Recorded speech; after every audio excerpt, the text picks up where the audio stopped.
सहयोगी, क्योंकि उत्तर प्रदेश में माहौल क्या है के जरिए जो जमीनी हालात बने हुए राजीव रंजन बखूबी दिखा रहे हैं, तो मैं एक बार उनका जल्दी से रुख करना चाहूंगी। राजीव, देखिए हमारी कोशिश ये भी है कि युवा समझें कि उनके लिए जरूरी क्या है।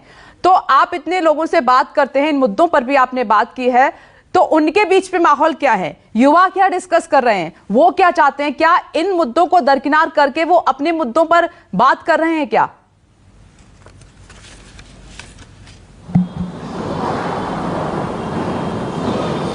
विपनेश, सवाल तो आपका अच्छा है, लेकिन मैं जो देखता हूं दुर्भाग्य ये भी है कि आज का युवा अपना भविष्य कहां है इसके बारे में भी बहुत भटका हुआ नजर आता है। अगर इस देश में, मैंने आपको कहा कि 1/3 जनसंख्या, हम 50 करोड़ से ज्यादा 30 साल के भीतर हमारी देश की जनसंख्या है।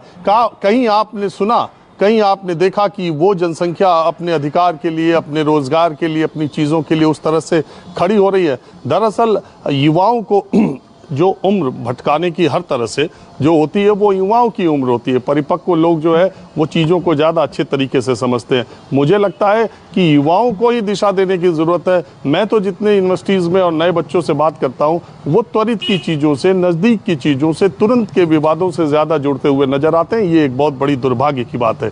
दूसरी बात, मैं के शर्मा जी की बात से सहमत होते हुए ये कहता, एक उदाहरण छोटा सा रखता हूँ विपनेश। माँ अन्नपूर्णा की मूर्ति आप देखिए विदेश में थी, एक म्यूजियम में रखी गई थी। एक भारतीय मूल की रिसर्चर उस म्यूजियम में जाती हैं और उन्होंने मां अन्नपूर्णा की अक्षय पात्र की एक हाथ वाली मूर्ति देखते ही उस म्यूजियम में जाकर के वो विरोध दर्ज करती हैं, कंप्लेंट करती हैं कि ये मां अन्नपूर्णा की मूर्ति है और ये भारत से चुरा करके यहाँ पर ले आई गई थी। वो म्यूजियम अपनी साख के लिए जाना जाता है और उस कंप्लेंट पर उस म्यूजियम ने ये तहकीकात की कि अन्नपूर्णा की मूर्ति इस म्यूजियम तक कैसे पहुंची। तो तहकीकात में ये साफ हुआ कि वो बनारस से चोरी करके लाई गई थी और जो व्यक्ति उसको चुरा करके ले गया था उसने किसी तरीके से वो मूर्ति वहाँ म्यूजियम में पहुँच गई। उसके बाद उस म्यूजियम के लोगों ने ये कहते हुए कि ये भारत की संपत्ति है, ये बनारस से चुरा कर हमारे म्यूजियम तक लाई गई थी,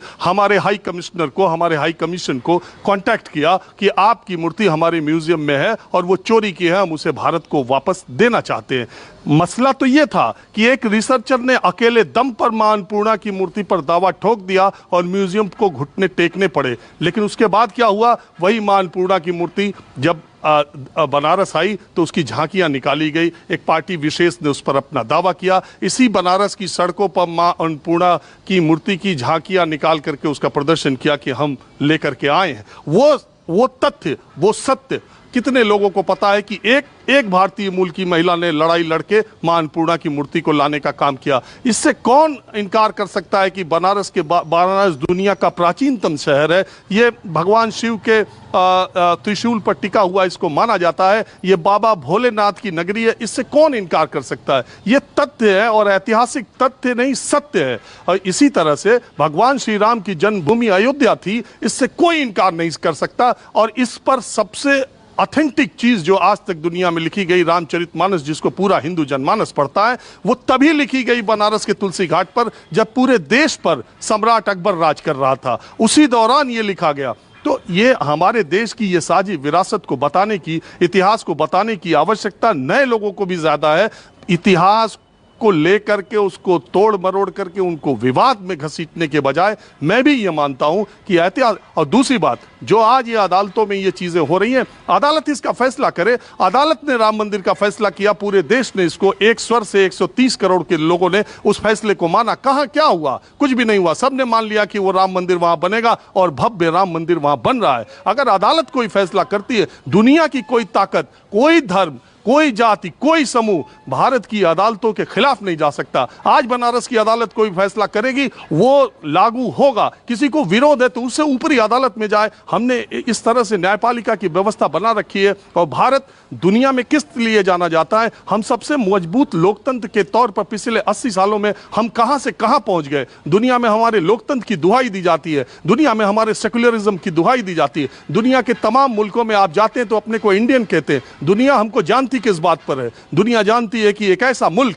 जिसके हर स्टेट में दूसरी भाषा बोली जाती है, दुनिया में ऐसा मुल्क जिसमें हर चौथा आदमी दूसरे धर्म का है, इसके बावजूद एक यूनिटी और एक एकता और स्थायित्व के साथ ये देश प्रगति के पथ पर आगे बढ़ रहा है। तो ये 130 करोड़ लोगों की जिम्मेदारी है कि हम जब दुनिया में आर्थिक शक्ति और महाशक्ति बनने के कगार पर पहुंच रहे हैं तो हम पीछे मुड़ करके ऐसे विवादों में अपनी युवा पीढ़ी को या ऐसे विवादों में अदालतें फैसला करें, इसमें कहीं कोई ऐतराज नहीं। जो फैसला है उसको मानना ही पड़ेगा। राजीव, ये आपने एकदम सही सवाल उठाया है, मैं इस पर जवाब सीधे लेना चाहूंगी। एसएन सिंह जी, राजीव ने जो बात कही है वो बहुत सटीक है। क्या मानना है आपका? 130 करोड़ की आबादी, उसको कहां धकेला जा रहा है?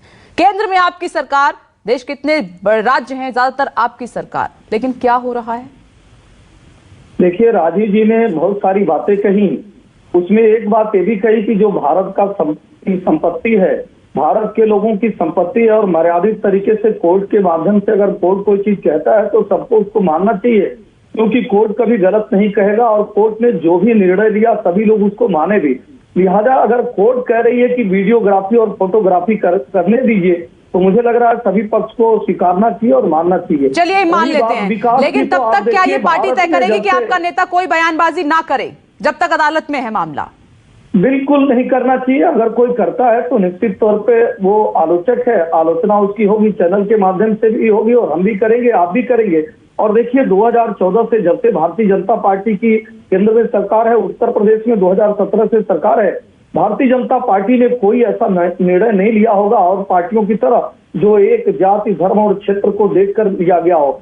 हम प्रदेश की खुशहाली, देश की खुशहाली, प्रदेश की समृद्धि और देश की समृद्धि के लिए कार्य कर रहे हैं, लगातार कार्य करेंगे, 100% के लिए कार्य कर रहे हैं। और जिम्मेदार चैनल है आपका, बड़ी जिम्मेदारी से मैं इस बात को कह रहा हूँ कि हम किसी भी धर्म के साथ नहीं खड़े होते हैं। मर्यादित तौर तरीके से अगर कोई अपनी बात उठाता है और कोर्ट कुछ कहता है, उसके अनुपालन कराने के लिए वचनबद्ध है। आज भी अगर कोर्ट जो कहेगा, प्रशासन हमारे हाथ में है, प्रशासन को इस तरह से जिम्मेदारी दी जाएगी कि किसी भी धर्म का पक्ष न लेते हुए कोर्ट जो कहता है उसका अनुपालन करा जाए।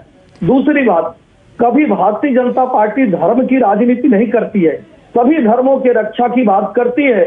एक राष्ट्रवादी, विकासवादी पार्टी जो मूल्यों की राजनीति करती है, हम सिर्फ ये करते हैं कि दूसरे के धर्म की रक्षा की बात करते हैं, लेकिन अपने धर्म की भी रक्षा की बात करते हैं। और सभी पार्टियों में काशी, मथुरा, अयोध्या के बगल से गुजरने में भी भय लगता था कि यहाँ जाएंगे तो सरकारें गिर जाएंगी। ऐसा नहीं होना चाहिए। यही नहीं, एसएन सिंह जी, मैं तो ये कहती हूँ कि सर्व धर्म वाले देश में ये धर्म की बात होती ही क्यों है?